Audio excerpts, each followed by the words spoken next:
জুলাই জাতীয় সনদ 2025 এই নামে জুলাই মাসের 27 তারিখে সম্ভবত আমরা একটা খসড়া পেয়েছিলাম। 29 তারিখ আমরা সেই খসড়ার জবাব প্রদান করেছিলাম। 31শে জুলাই দ্বিতীয় পর্বের আলোচনা সমাপ্তি ঘোষণা করা হয় জাতীয় ঐকমত্য কমিশনে।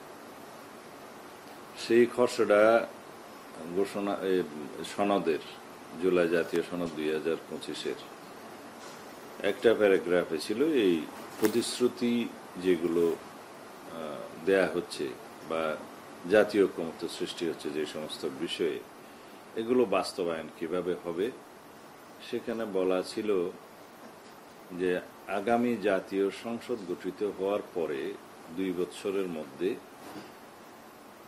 এই সমস্ত প্রতিশ্রুত বিষয়গুলো বাস্তবায়ন করবে, এই অঙ্গীকারনামা সবার কাছে চাচ্ছেন এবং আমরা সেই অঙ্গীকারনামাতে সম্মতি প্রকাশ করে সেই কপি আমরা ঐকমত্য কমিশনে জমা দিয়েছিলাম। কিন্তু 31শে জুলাই যেদিন আমাদের দ্বিতীয় পর্বের আলোচনা সমাপ্ত হবে, তার কিছুক্ষণ আগে, সমাপ্তির কিছুক্ষণ আগে কয়েকটি রাজনৈতিক দল থেকে প্রশ্ন উত্থাপন করা হলো যে এর আইনি ভিত্তি কি দেয়া হবে। যদি আইনি ভিত্তি না থাকে তাহলে সেই অঙ্গীকারনামায় বা সনদে তারা স্বাক্ষর করবেন কিনা সেটা বিবেচনা করে দেখবেন। তখনই এই প্রশ্ন উত্থাপিত হলো যে এই বিষয়ে বাস্তবায়ন প্রক্রিয়া কিভাবে হবে এবং এই জুলাই জাতীয় সনদের আইনি ভিত্তি কি হবে সেই বিষয়ে পরে আরো আলোচনা করা যেতে পারে। তা আমরা যে কোনো আলোচনায় অংশগ্রহণ করব সেই সম্মতি প্রদান করে আমরা সেই পর্বের আলোচনায় সমাপ্তি ঘোষণা করেছি। এখন জাতীয় ঐকমত্য কমিশনের মাননীয় সহসভাপতি প্রফেসর আলী রিয়াজ সাহেব এবং অন্যান্য সম্মানিত সদস্যবৃন্দ এই বিষয়ে পরামর্শের জন্য কয়েকজন বিশিষ্ট সংবিধান বিশেষজ্ঞ এবং কয়েকজন মাননীয় সাবেক বিচারপতি এবং কয়েকজন প্রফেসর বা এই বিষয়ে যারা বিশেষজ্ঞ তাদের সাথে আলাপ আলোচনা করেছেন মর্মে শুনেছি বা পত্রিকায় দেখলাম। তারা নিশ্চয়ই মতামত পেয়েছেন বা কিছু সুপারিশ পেয়েছেন বা পরামর্শ নিয়েছেন কিভাবে এই সমঝোতা দলিলের আইনি বৈধতা দেয়া যায় এবং বাস্তবায়ন সম্পর্কে করা যায়, কোন প্রক্রিয়া বের করা যায়। তা আমরা কয়েকদিন আগে জুলাই জাতীয় সনদের আরেকটি খসড়া দলিল পেয়েছি। এখানে 84টা দফা, 84টা বিষয়ে জাতীয় ঐকমত্য কিভাবে প্রতিষ্ঠিত হলো তার বর্ণনা আছে এবং কোন কোন বিষয়ে জাতীয় ঐকমত্য প্রতিষ্ঠিত হলো সে বিষয়ে বলা আছে। এই বিষয়ে আমি বিস্তারিত বলতে চাই না, কারণ এই 84টা দফার মধ্যে কম বেশি সব দফাতে আলোচনা হয়েছে। কিছু কিছু বিষয়ে আলোচনা হয়নি, অথচ এই দলিল অন্তর্ভুক্ত করা হয়েছে। সেগুলো আমরা ফাইন্ড আউট করব, চিহ্নিত করে আমাদের মতামত দেব। কিছু কিছু বিষয়ে যেভাবে আমরা সম্মত হয়েছি সেই ভাষার মধ্যে কিছু অসামঞ্জস্যতা আছে, সেটাও আমরা সংশোধন করে আমাদের পক্ষ থেকে দেব। আর কিছু কিছু বিষয় সঠিকভাবে উপস্থাপনা করা হয়নি, সেটাও আমরা ওখানে উল্লেখ করব, উল্লেখ করে আমরা আমাদের মতামত সহ দেব। এগুলো ইম্পর্টেন্ট নয়। ইম্পর্টেন্ট হচ্ছে যে বিষয়গুলো সমস্ত রাজনৈতিক দল ঐকমত্য হয়েছে সেগুলো বাস্তবায়নের জন্য কি করা হবে, এবং ইম্পর্টেন্ট হচ্ছে যে সমস্ত বিষয়গুলো নোট অফ ডিসেন্ট সহ ঐকমত্য করা হয়েছে সেগুলো কিভাবে বাস্তবায়ন করা হবে, এবং ইম্পর্টেন্ট হচ্ছে যে বিষয়গুলো সাংবিধানিক বিষয়কে টাচ করে, অর্থাৎ সংবিধান সংশোধন করতে হবে, সেটা কিভাবে বাস্তবায়ন করা হবে। এবং সংবিধান সংশোধনের বিষয়গুলো ব্যতিরেকে অন্যান্য যে সমস্ত বিষয়ে ঐকমত্য প্রতিষ্ঠা হয়েছে, কিছু কিছু বিষয় নোট অফ ডিসেন্ট সহ বিভিন্ন দলের, সেই বিষয়গুলো অর্ডিন্যান্স আকারে অর্ডিন্যান্স জারি করে বাস্তবায়ন করা সম্ভব এবং সেটা এখন অব্যাহত আছে। সরকার প্রায় প্রতিদিনই বিভিন্ন আইনের মানে অধ্যাদেশ জারি করে সেগুলো বাস্তবায়ন করছে। অনেক বিষয় আছে যেগুলো নির্বাহী আদেশের মধ্য দিয়ে বাস্তবায়ন করা সম্ভব এবং সেগুলো হচ্ছে। আর আরো কিছু বিষয় আছে এমনকি নির্বাহী আদেশেরও প্রয়োজন হবে না। এগুলো ওনারা চিহ্নিত করে বাস্তবায়নের জন্য পদক্ষেপ গ্রহণ করছে। শুধুমাত্র প্রশ্ন থেকে যাবে সংবিধান সংশোধনীর জন্য যে সমস্ত বিষয়গুলো প্রয়োজন হবে, যে সমস্ত প্রস্তাবগুলো সুপারিশগুলো সংবিধান সংশোধনী করতে হবে বাস্তবায়নের জন্য, সেই বিষয়গুলো কিভাবে বাস্তবায়ন হবে এটা নিয়েই ওনারা এখন এই প্রস্তাবের মধ্যে উল্লেখ করেছেন যে তা পরবর্তী জাতীয় সংসদে আগামী 2 বছরের ভিতরে জাতীয় সংসদ গঠিত হওয়ার পরে আর কি, পরে পরবর্তী 2 বছরের মধ্যে, আমি আরেকটু ক্লিয়ার করে বলি, আগামী জাতীয় সংসদ নির্বাচনের পরে জাতীয় সংসদ যেটা গঠিত হবে সেই সংসদ গঠিত হওয়ার 2 বছরের মধ্যে সংবিধান সংশোধনী সহ অন্যান্য আইন কানুন বিধি বিধান সংক্রান্ত যা কিছুই সুপারিশ জাতীয় ঐক্যমত্যের মাধ্যমে প্রতিষ্ঠিত হয়েছে সেগুলো বাস্তবায়নের জন্য অঙ্গীকার করতে বলা হয়েছিল আগের জুলাই জাতীয় সনদে। এখন যে অঙ্গীকারনামা ঐক্যমত্য কমিশনের পক্ষ থেকে আমাদেরকে দেয়া হয়েছে সেখানে 8টি দফা আছে এবং সূচনা আছে 2টা প্যারাগ্রাফ 3টা প্যারাগ্রাফ। এখানে প্রতিটি প্যারাগ্রাফের মধ্যে আমার হাতে কাগজটা আছে, অনেকগুলো বিষয় আছে যেগুলো নিয়ে ব্যাপক প্রশ্ন উত্থাপিত হতে পারে।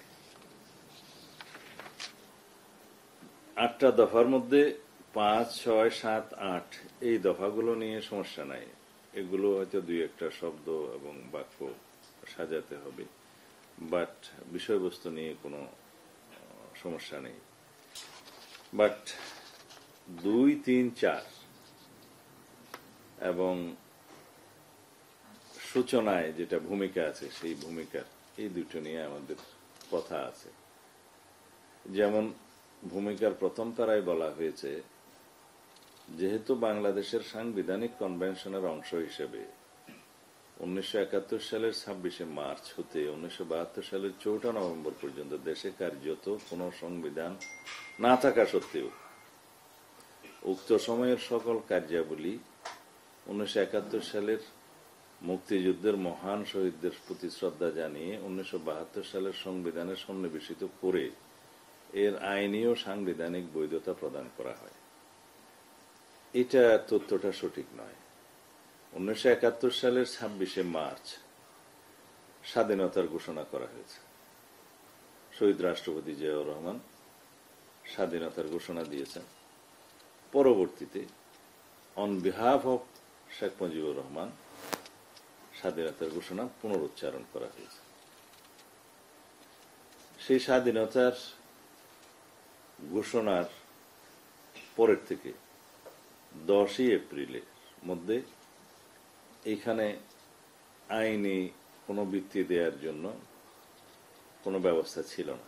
10th of April 1971 সালের স্বাধীনতার ঘোষণাপত্র প্রণীত হয়।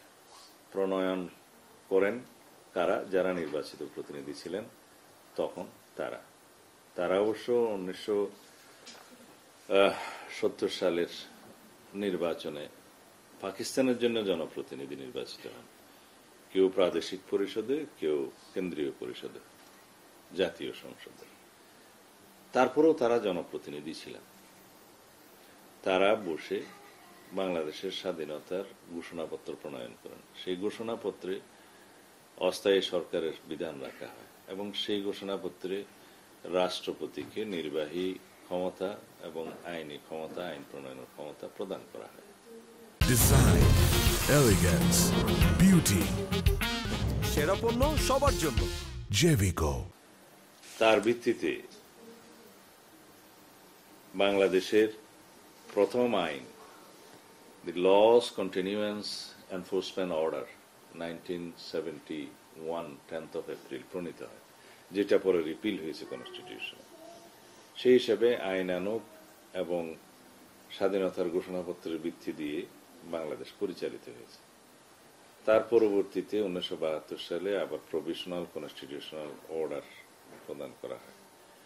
এই সব এবং অন্যান্য বিষয়াবলিতে অ্যাক্টিং প্রেসিডেন্ট হিসাবে প্রেসিডেন্ট অর্ডারের মধ্য দিয়ে তখন নতুন রাষ্ট্রটি পরিচালিত হয়। এখন প্রশ্ন ওঠে, এগুলো কি কনভেনশন? না, এগুলো কনভেনশন নয়।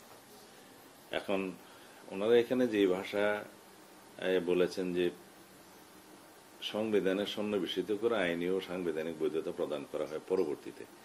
হ্যাঁ, তখন আমাদের সংবিধান ছিল না, আমরা নতুন রাষ্ট্র হয়েছি এবং নতুন রাষ্ট্রের সংবিধান প্রণীত হয়েছে 1972 সালের 4 নভেম্বর। এটা ঠিক আছে, কিন্তু এটার কার্যকারিতা দেওয়া হয়েছে 16 ডিসেম্বর থেকে 1972 সালের। তো এখানে যদি আমরা 4 নভেম্বর পর্যন্ত যেটা উল্লেখ করা হয়েছে সেটা ধরে নেই, সেই সময়ের ভিতরে যে সংবিধান না থাকা সত্ত্বেও বলা হয়েছে, এটা পুরোপুরি ঠিক নয়। কারণ কনস্টিটিউশন মানে প্রভিশনাল কনস্টিটিউশন অর্ডারটা তার আগেই হয়েছে 1972 সালে।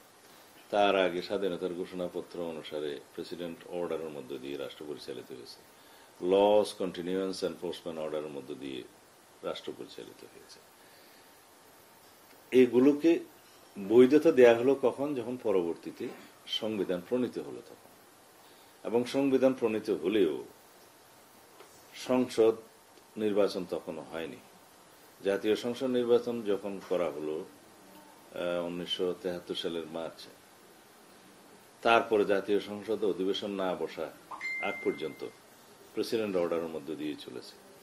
রাষ্ট্রপতি তখন অর্ডিন্যান্স করার ক্ষমতা পায় না, যেহেতু সংসদ বসে তারপরে সংসদের সেশন থাকবে না, এরপরে রাষ্ট্রপতি আর্টিকেল 93 অনুসারে অর্ডিন্যান্স করতে পারেন। এগুলো আইনের খুঁটিনাটি, কিন্তু সাংবিধানিকভাবে এখানে বৈধতা দেওয়ার বিষয়গুলো এই জন্য এসছে, তখন সংবিধান ছিল না, প্রেসিডেন্ট অর্ডারের মধ্য দিয়ে রাষ্ট্র পরিচালিত হয়েছে, তখন আমাদের রাষ্ট্রটা নতুন গঠিত হয়েছে। এখনকার সিচুয়েশন তো তা নয়। এখন রাষ্ট্র আছে, স্বাধীন আছে, আমাদের একটি সংবিধান আছে। সাংবিধানিক প্রক্রিয়ায় প্রফেসর ডক্টর ইউনূস মাননীয় প্রধান উপদেষ্টা শপথ গ্রহণ করেছেন। আর্টিকেল 106 অনুসারে সুপ্রিম কোর্টের মতামতের ভিত্তিতে রাষ্ট্রপতি যেটা রেফারেন্স পাঠিয়েছিলেন তার ভিত্তিতে পিওরলি সাংবিধানিক প্রক্রিয়ায় তিনি শপথ গ্রহণ করেছেন। এখানে কোনো শূন্যতা সৃষ্টি হয়নি, এখানে সাংবিধানিক প্রক্রিয়ার মধ্যে কোনো গ্যাপ নাই, কোনো শূন্যতা নাই। তো সুতরাং এটার সাথে সেই জিনিসটা তুলনীয় হতে পারে না। দ্বিতীয় হলো যে আমাদের মুক্তিযুদ্ধ, মহান স্বাধীনতা যুদ্ধের সময়ের যে বিষয়টা আছে, সাংবিধানিকভাবে পরিচালিত হয়েছে, যুদ্ধকালীন সময়ে সাংবিধানিক বৈধতাকে প্রশ্নবিদ্ধ করা, এটাও আমার মনে হয় না সঠিক হবে। মুক্তিযুদ্ধ, মহান স্বাধীনতা যুদ্ধ এবং সেটার নিয়ে যে সাংবিধানিকভাবে ভিত্তি নাই বা আইনি ভিত্তি নাই ইত্যাদি, এই প্রশ্নটা উত্থাপন করা ঠিক নয়। আমি যেভাবে বললাম তাতে আইনি ভিত্তিও ছিল, সাংবিধানিক ভিত্তিও ছিল এবং কন্টিনিউয়ান্স মানে লস কন্টিনিউয়ান্স এনফোর্সমেন্ট অর্ডারও ছিল। সবকিছু একটা বৈধ প্রক্রিয়া হয়েছে। শুধু ছিল না আমাদের রিটেন কনস্টিটিউশন। তো রিটেন কনস্টিটিউশন যখন হয়েছে, গৃহীত হয়েছে, তখন এগুলোকে বৈধতা দেয়া হয়েছে। আমার প্রশ্ন এখানেই, আমাদের কি কারণ সংবিধান নেই? আমাদের তো সংবিধান আছে। হতে পারে সেটা রুগ্ন, এবং সেই সংবিধান বহাল আছে। সেই সংবিধানের উপর ভিত্তি করেই এই সরকার প্রতিষ্ঠিত হয়েছে, সাংবিধানিক প্রক্রিয়া প্রতিষ্ঠিত হয়েছে, রাষ্ট্র সাংবিধানিক প্রক্রিয়ার মধ্য দিয়ে চলছে, সংবিধান অনুযায়ী রাষ্ট্রের জুডিশিয়ারি চলছে, আইন কানুন চলছে, প্রশাসন চলছে। তো এই প্রক্রিয়ার সাথে সাংবিধানিক শূন্যতার প্রক্রিয়া মেলানো ঠিক হবে না। আর দ্বিতীয়ত, এখানে যেটা কনভেনশন হিসেবে বলা হয়েছে যে রাষ্ট্রপতি শাহাবুদ্দিন আহমেদের, যেটা দ্বিতীয় প্যারাগ্রাফ, চিফ জাস্টিস থাকা অবস্থায় তিনি ভাইস প্রেসিডেন্ট হিসেবে শপথ নিয়েছেন, ভাইস প্রেসিডেন্টের শূন্য পদে। এখানে বলা হয়েছে তিনি পদত্যাগ করে শপথ নিয়েছেন। এই তথ্যটা সঠিক নয়। জাস্টিস শাহাবুদ্দিন চিফ জাস্টিস থাকার সময় তিনি পদত্যাগ না করেই উপরাষ্ট্রপতির দায়িত্ব গ্রহণ করেছেন, শপথ নিয়েছেন, এবং প্রেসিডেন্টের পদ শূন্য হলে তিনি ভারপ্রাপ্ত রাষ্ট্রপতি হয়েছেন বা অ্যাক্টিং অস্থায়ী রাষ্ট্রপতি হয়েছেন। এবং তিনি নির্বাচন পরিচালনা করেছেন। সেই নির্বাচনের পরে প্রতিশ্রুতি অনুযায়ী তিন জোটের রূপরেখার অনুসারে এবং জাতীয় নেতৃবৃন্দের প্রতিশ্রুতি অনুসারে তাকে আগের পদে চিফ জাস্টিস হিসেবে ফিরিয়ে নিয়ে আনার জন্য যে প্রতিশ্রুতি দেওয়া হয়েছিল সেটা বাস্তবায়ন করা হয়েছে। কিভাবে? পরবর্তী জাতীয় সংসদে একাদশ সংশোধনী, সংবিধানের একাদশ সংশোধনী প্রণয়নের মধ্য দিয়ে ওনাকে আবার প্রধান বিচারপতির পদে ফিরিয়ে আনা হলো। এবং ওনার ওই সময়টাকে ওই সুপ্রিম কোর্টের এটা ছুটির একটা বিষয় আছে, লিভ, একটা সুপ্রিম কোর্টের বিচারপতিদের ছুটি জনিত একটা আইন আছে, সেটার মধ্যে একটা অ্যামেন্ডমেন্ট নিয়ে এসে সেটা বৈধতা দেওয়া হয়েছে। কিন্তু এই প্রশ্নটা আমি এখানে এই প্রসঙ্গটা অপ্রাসঙ্গিক এই জন্যই বলবো, প্রফেসর মোহাম্মদ ইউনূসের শপথ গ্রহণের সময় কি কোনো রাষ্ট্রীয় শূন্যতা সৃষ্টি হয়েছে? হয়নি। শুধু সংসদ বাতিল করা হয়েছে, সরকার ছিল না। এই ক্ষেত্রে সাংবিধানিক প্রক্রিয়াতেই ওনাকে সুপ্রিম কোর্টের মতামতের ভিত্তিতে আর্টিকেল 106 এর অনুসারে অন্তর্বর্তীকালীন সরকারের প্রধান উপদেষ্টা হিসেবে শপথ নেওয়ানো হয়েছে। কিন্তু এখানে জাস্টিস শাহাবুদ্দিন আহমদের দায়িত্ব নেওয়া উপরাষ্ট্রপতি হিসেবে এবং তারপরে রাষ্ট্রপতি হিসেবে ভারপ্রাপ্ত দায়িত্ব প্রদান করা এবং নির্বাচন পরিচালনা করা, এইখানে সংবিধানে তখন এই রকম কোনো বিধান ছিল না যে চিফ জাস্টিস দায়িত্বে থাকা অবস্থায় পদত্যাগ না করে উপরাষ্ট্রপতি হবেন, এরকম কোনো বিধান ছিল না।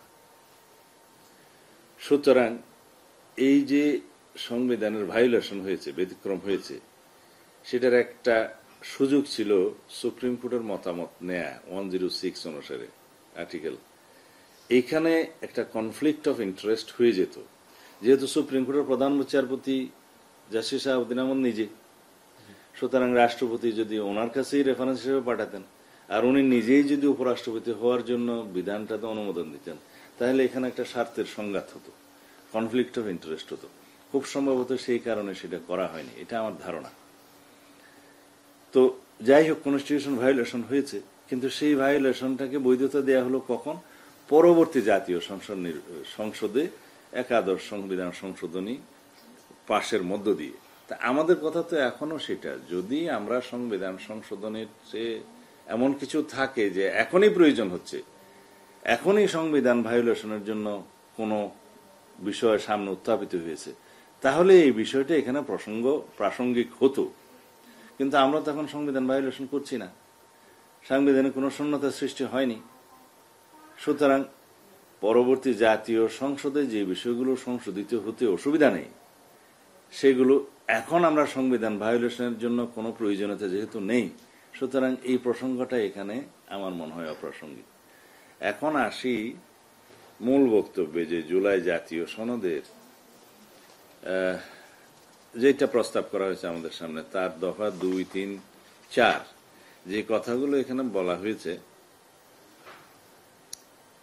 এই সনদের সবকিছু সংবিধান এবং অন্য কোনো আইনে ভিন্নতর কিছু থাকলেও এই সনদের বিধান, প্রস্তাব, সুপারিশ প্রাধান্য পাবে।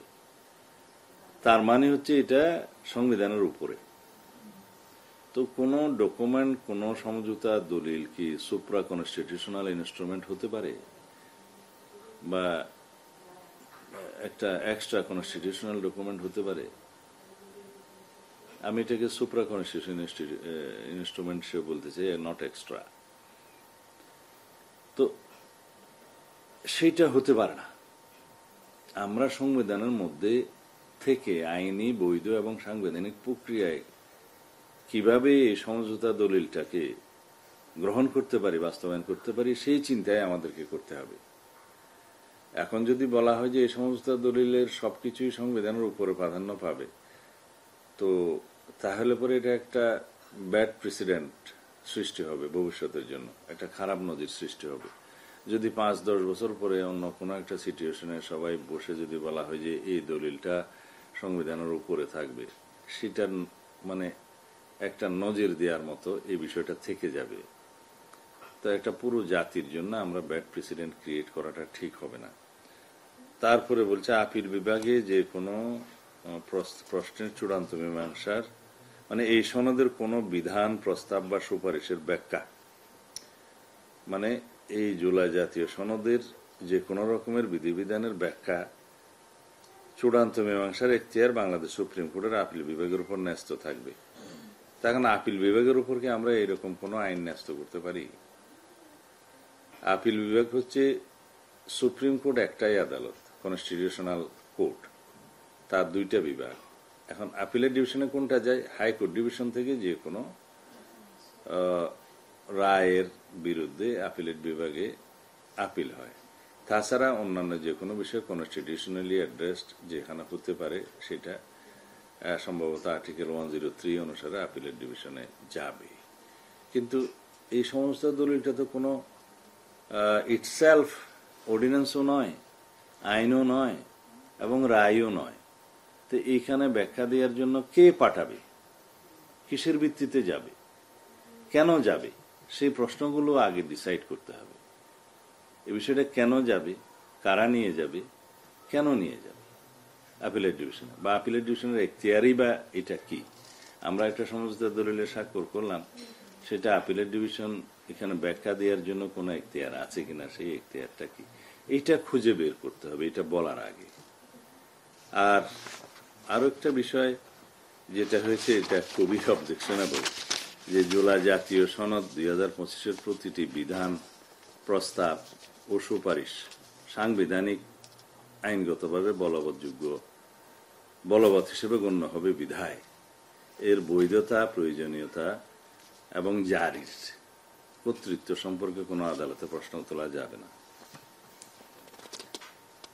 এখন বিষয় হলো, কোনো আদালতে প্রশ্ন তোলা যাবে না এই এখতিয়ার কি আমাদের সংবিধান কাউকে দিয়েছে?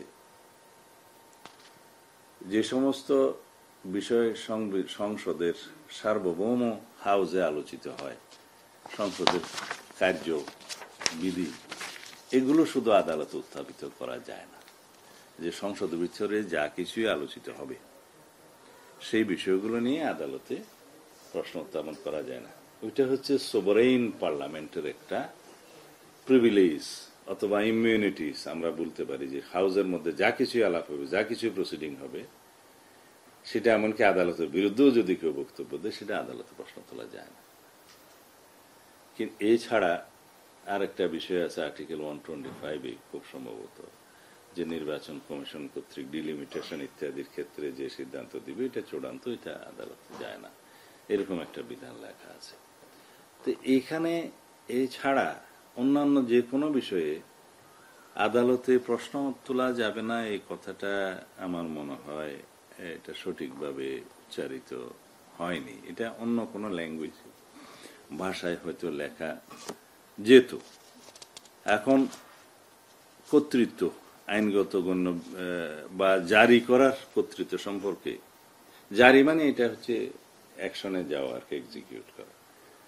তো এটা আদালতে প্রশ্ন তুলতেই পারে কেউ, কারণ আর্টিকেল 31 অনুসারে কনস্টিটিউশনের এটা যে কোনো নাগরিকের অধিকার, আইনের আশ্রয় লাভ করার অধিকার। যে কোনো বিষয়ে তার যদি তার জীবন, সম্পদ বা অন্যান্য যে কোনো বিষয়ে কোনো ক্ষতিগ্রস্ত হয় বা প্রশ্ন উত্থাপিত হয়, তার আইনের আশ্রয় লাভের অধিকার আছে, প্রশ্ন তোলার অধিকার আছে। তো সেইটাকে তো আমরা ভায়োলেট করলাম। তাহলে আদালতে, যে কোনো আদালতে প্রশ্ন উত্থাপিত হবে না, এই বিষয়টা আমার মনে হয় এইভাবে উল্লেখ করা ঠিক হবে না। সুতরাং এই বিষয়ে আরো অনেক কথা আছে, সেটা আমাদের সাথে যখন আলাপ আলোচনা হবে তখন আমরা সেই বিষয়গুলো উপস্থাপন করতে পারবো। তবে আমি সব বিষয়ে পজিটিভ, এই কারণেই পজিটিভ যে আমাদেরকে এই জুলাই জাতীয় সনদ স্বাক্ষর করতে হবে। জাতীয় ঐক্যমত্যের ভিত্তিতে গৃহীত সমস্ত প্রতিশ্রুতি পালন করতে হবে। আমাদেরকে সংস্কারের মধ্য দিয়ে এই রাষ্ট্রটাকে একটি শক্তিশালী গণতান্ত্রিক রাষ্ট্র বিনির্মাণ করতে হবে। আমাদেরকে সেই গণতন্ত্র প্রতিষ্ঠা করতে হবে, যে গণতন্ত্রের জন্য আমাদের সন্তানরা শহীদ হয়েছেন, রক্ত দিয়েছেন, পঙ্গুত্ব বরণ করেছেন, অন্ধত্ব বরণ করেছেন।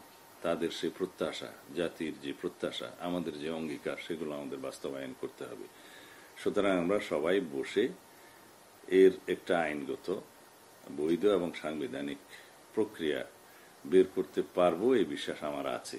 তবে আমরা এমন কিছু করতে পারি না যেটা ভবিষ্যতের জন্য একটা সাংবিধানিক ব্যাড প্রেসিডেন্ট ক্রিয়েট হয়ে যাবে, জাতির জন্য একটা খারাপ নজির সৃষ্টি হয়ে যাবে। তো আশা করি সবাই সবকিছু উদার মনে রাষ্ট্রের বৃহত্তর স্বার্থে দলীয় দৃষ্টিভঙ্গির উপরে উঠে সব রাজনৈতিক দল এই বিষয়টি বিবেচনা করবেন, এই আহ্বান সবার প্রতি থাকলো। এবং আমরাও যে কোনো আলোচনায় খোলা মনে সমাধানের লক্ষ্যে সেই আলোচনায় অংশগ্রহণ করব। ধন্যবাদ।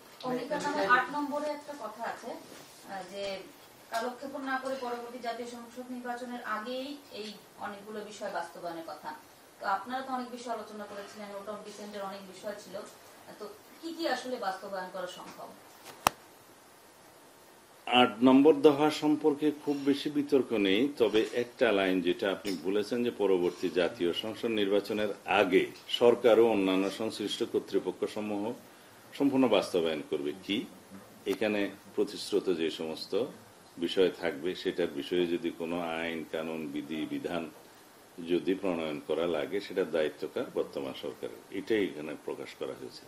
তবে ওই শব্দগুলা না রাখলে ভালো হয়, কারণ পরবর্তী জাতীয় সংসদ নির্বাচনের আগে যদি এই সরকার সেটা সম্পূর্ণ বাস্তবায়ন করে না যায়, তখন যদি কোনো ইস্যু সৃষ্টি হয় যে আমরা বাস্তবায়ন করতে পারলাম না, এটার কি হবে, সেই প্রশ্নের মধ্যে আমি যেতে চাই না। তো সুতরাং এটা না লেখে, যেহেতু দায়িত্ব বর্তমান অন্তর্বর্তীকালীন সরকারের, যে বিষয়গুলো তারা বাস্তবায়ন করতে পারবেন সেই বিষয়গুলোর জাতীয় সংসদে যেগুলো দরকার সেটা জাতীয় সংসদে। তা এখন নির্বাহী আদেশ এবং অর্ডিন্যান্স জারির মধ্য দিয়ে বর্তমান সরকার সেই বিষয়গুলো বাস্তবায়নের জন্য যথেষ্ট সময় তো আছে। নির্বাচনের তফসিল ঘোষিত হবে ডিসেম্বরের মধ্যভাগে, সুতরাং তার আগ পর্যন্ত এই যে কয়েক মাস সময় আছে, এগুলো আইন কানুন বিধিবিধান প্রণয়নের জন্য যথেষ্ট সময় বলে আমরা মনে করি। এমনকি 1-1.5 মাসের মধ্যেই সমস্ত আইন কানুন বিধিবিধান এগুলো অর্ডিন্যান্স আকারে প্রকাশ করতে পারে, নির্বাহী আদেশগুলো বাস্তবায়ন করতে পারে। তো সুতরাং ওই জাতীয় সংসদ নির্বাচনের আগে এই শব্দটা উল্লেখ না করলে ভালো হয়, কারণ তখন যাতে আবার প্রশ্ন না ওঠে যে এখন তো বাস্তবায়ন করা গেল না, কি হবে। বাস্তবায়ন করা না করা যেহেতু সেই সরকারের দায়িত্বের মধ্যে পড়ে, এগুলো যেগুলো বাস্তবায়ন করা সম্ভব, যেমন এখানে উল্লেখ করেছে যে সকল প্রস্তাব সুপারিশ অবিলম্বে বাস্তবায়নের যোগ্য। তো অবিলম্বে আমরা তো প্রতিদিনই দেখছি যে উপদেষ্টা পরিষদ বসে তাৎক্ষণিকভাবে বা অবিলম্বে বাস্তবায়নযোগ্য সুপারিশ সমূহ চিহ্নিত করে বাস্তবায়নের জন্য মন্ত্রণালয়গুলো দিচ্ছে। তো এই প্রক্রিয়াটা আরো দ্রুত করতে পারে, তাদের দায়িত্ব। অনেক বিষয় তো আপনাদের নোট অফ ডিসেন্ট ছিল, যেমন আমরা দেখছি এনসিসি গঠনের আইন, তো এই বিষয়গুলো কি যেভাবে আপনারা চেয়েছিলেন সেভাবে উল্লেখ করা হয়েছে? নোট অফ ডিসেন্ট কি শুধু বিএনপি দিয়েছে? নোট অফ ডিসেন্ট আরো অন্যান্য দলও দিয়েছে, অন্যান্য বিষয়গুলো দিয়েছে, যেখানে যেমন নারী আসনের ক্ষেত্রে আমাদের প্রস্তাব অনুসারে যেভাবে আমরা প্রস্তাব দিয়েছি যে সরাসরি নির্বাচনের জন্য 300 আসনের মধ্যে 5% নারীদের জন্য মনোনয়ন প্রদান করতে হবে, সেটা আমাদের প্রস্তাব এখন থেকে। তো সেই প্রস্তাবে অনেকে নোট অফ ডিসেন্ট দিয়েছে, আমি তাদের কথা বলতে চাই না, সবাই জানে। এই জাতীয় আরো অনেক বিষয় আছে যেগুলো আমরা আমাদের প্রস্তাব অনুসারে আমরা দিয়েছি, যেগুলো নোট অফ ডিসেন্ট হয়তো 2-1টা পক্ষ দিয়েছে। নোট অফ ডিসেন্ট মানে এখানে এই অর্থে যে তারা একমত, তবে যেভাবে প্রস্তাবিত হয়েছে সেভাবে নয়। যেমন অনুচ্ছেদ 70-এ সবাই 2টা বিষয়ে একমত, যেমন অর্থ বিল এবং আস্থা ভোট, এই 2টা ক্ষেত্রে এমপিরা স্বাধীন থাকবেন না, দলের পক্ষে থাকতে হবে।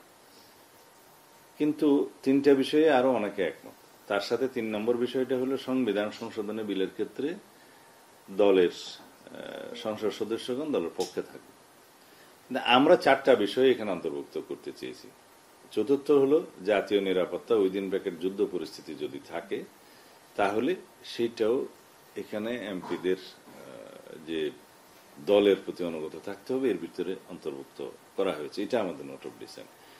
তো নোট অফ ডিসেন্টের বলা হয়েছে, আমরা স্পেসিফিক বলেছি, যদি আমরা ইশতেহারে, নির্বাচনী ইশতেহার এটা উল্লেখ করি এবং জনগণ যদি আমাদেরকে ম্যান্ডেট দেয়, তখন আমরা জাতীয় সংসদে আমাদের মতো করে এটা বাস্তবায়ন করবো এই 4টা বিষয়ে। These are the note of dissent.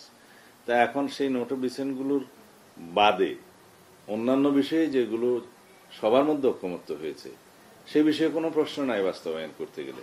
তো সেটা যেভাবে যখন যে ফোরামে বাস্তবায়নের জন্য উপযুক্ত, সংবিধান হলে জাতীয় সংসদে, আর যদি সংবিধানের বাইরে যে সমস্ত বিষয় ঐকমত্য হয়েছে সেটা ইচ্ছা করলে এখনই অর্ডিন্যান্স জারির মাধ্যমে অথবা নির্বাহী আদেশের মাধ্যমে অথবা অফিস আদেশের মাধ্যমে সেটা বাস্তবায়ন করা যায়।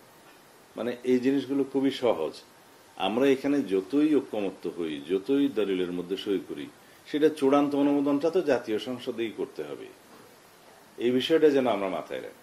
চূড়ান্ত অনুমোদনের ক্ষেত্রে অনেকে আবার বলছে গণপরিষদ নির্বাচন বা গণভোটের মতন এক ধরনের সমাধানের কথা বলছে।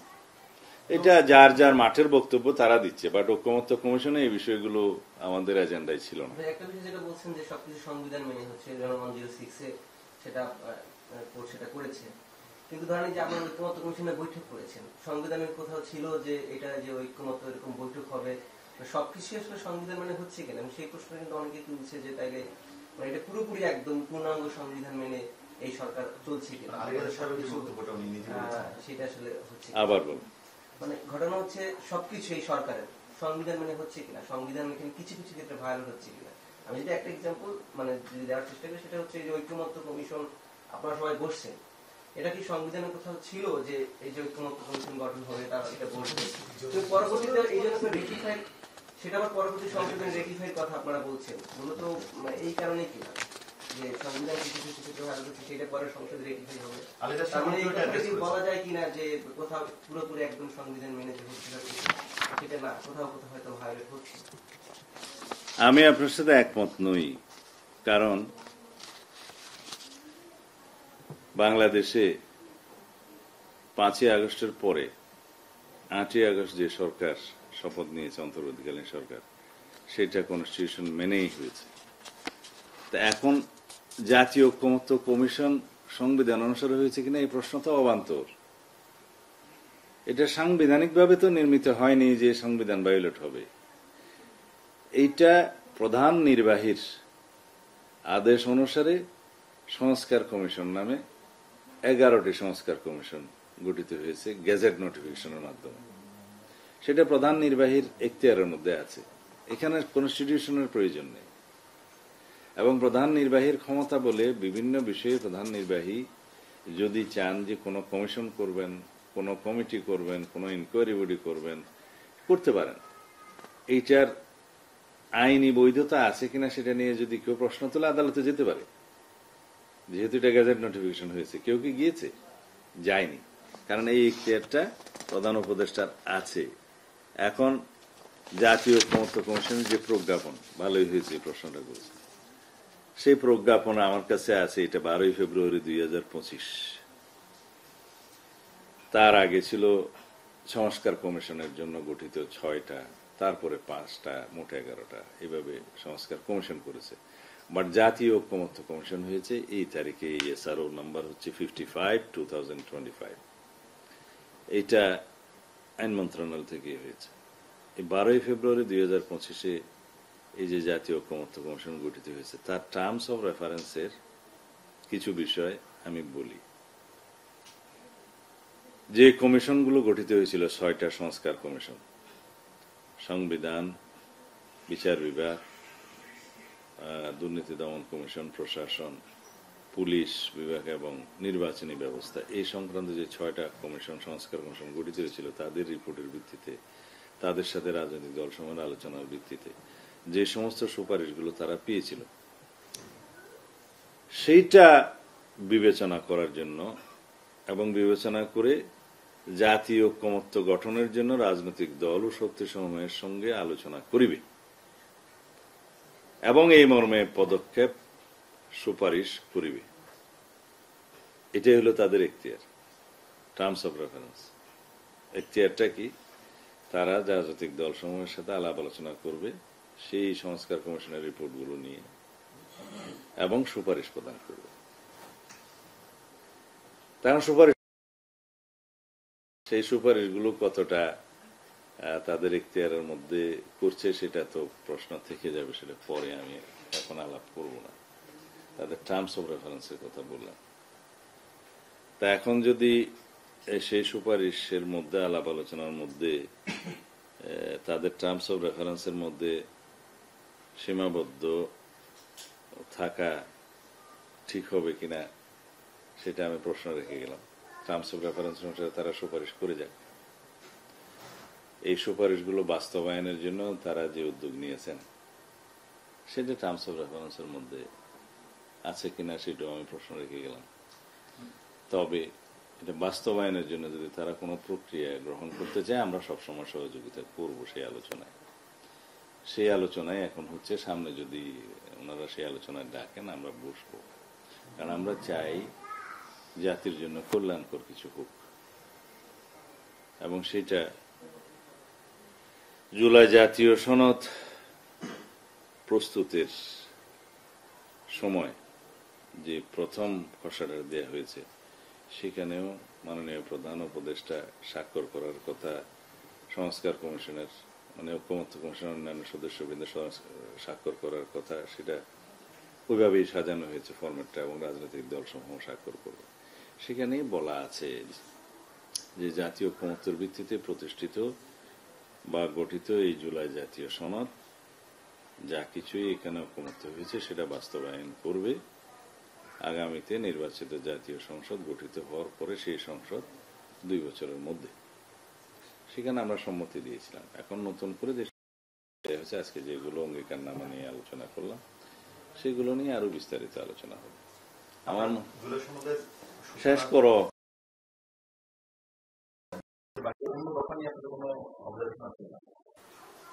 আমি তো বলেছি যে 5, 6, 7 এগুলো নিয়ে তেমন কোনো বিষয়ে আপত্তি নেই। 8 নম্বরে হয়তো কিছুটা শব্দ ঠিক করতে হবে। তবে 1, 2, 3, 4 নিয়ে এই বক্তব্যগুলো দিলাম। আর ভূমিকাতে যা বলা 2টা প্যারাগ্রাফ ওগুলো সঠিকভাবে উপস্থাপিত হয়নি অথবা এখানে প্রাসঙ্গিক নয়, মিল নেই। এটা হয়তো একটা ভূমিকা দিয়ে রেফারেন্স দিয়ে বৈধতা দেওয়ার জন্য হয়তো টেনে আনা হয়েছে, যেগুলো আমার মনে হয় যে মহান মুক্তিযুদ্ধ, স্বাধীনতা যুদ্ধ, বাংলাদেশের স্বাধীনতা, তারপরে প্রভিশনাল সিস্টেম, এগুলাকে নিয়ে প্রশ্ন তোলা ঠিক নয়। তারপরে জাসির শাহাবুদ্দিনের সময় যে তিনি উপরাষ্ট্রপতি হলেন সেটা রাষ্ট্রীয় কোনো শূন্যতা সৃষ্টি হয় না, সাংবিধানিক শূন্যতা সৃষ্টি হয় না, সেটার সাথে এটার কোনো মিল নেই।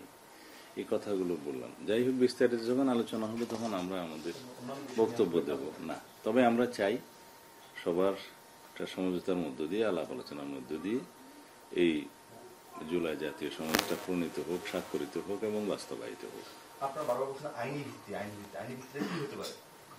সেটা আমরা যখন বলার তখন বলবো, আমাদের পক্ষ থেকে প্রস্তাব সব এখন না হয় নাই বললাম। নির্বাচনী আমাদের একটা সর্বশেষ যেটা নির্বাচনী যেটা কথা হচ্ছে, আজকে কিছুক্ষণ আগে জোর দিয়ে বলেছেন যে নির্বাচন ফেব্রুয়ারিতেই হবে। তাহলে তারা যখন একাধিক উপদেষ্টারা জোর দিয়ে বলছেন, বিএনপির পক্ষে দাবি জানাচ্ছে, আবার কোন কোন পক্ষ থেকে নির্বাচনী সংশয় প্রকাশ করা হচ্ছে, এবং আমরা যদি নির্বাচনকে আসলে ফেব্রুয়ারিতে হবে কিনা, মানে আপনি বিএনপি নির্বাচন আগামী 2026 সালের ফেব্রুয়ারির প্রথমার্ধেই হবে ইনশাআল্লাহ। এটা মাননীয় প্রধান উপদেষ্টা এই সময়সীমাটা ঘোষণা করেছেন, চিঠি দিয়েছেন নির্বাচন কমিশনের। নির্বাচন কমিশনের প্রস্তুতি প্রায় শেষ পর্যায়ে, এবং বেশ কয়েকজন উপদেষ্টা খুব দৃঢ়ভাবে উচ্চারণ করেছেন গত কয়েকদিনে। তো এটা নির্বাচন নিয়ে আমাদের কোনো সংশয় নেই। যারা নির্বাচন নিয়ে বিভিন্ন কথাবার্তা হয়তো মাঠের বক্তৃতায় বলছেন, তারা হয়তো এটা নির্বাচনের কৌশল হিসেবে বিভিন্ন পক্ষকে চাপে রাখার জন্য হয়তো বলতে পারে, সেটা তাদের বক্তব্য, আমার কোনো মন্তব্য নেই। এটা তাদের স্বাধীনতা আছে, কথা বলবে। তাই যারা বলছেন নির্বাচনে আসবে না, পিআর না হলে, জুলাই সনদ বাস্তবায়ন না হলে, তারা যদি নির্বাচনে না আসে সেক্ষেত্রে কোন ধরনের সমস্যা তৈরি হবে কিনা? সেই সময় যদি সেই প্রশ্ন উত্থাপিত হয় তখন বলবো, সেই পরিস্থিতি উত্থাপিত হলে তখন বলবো। আমি তো মনে করি সবাই নির্বাচনে আসবে।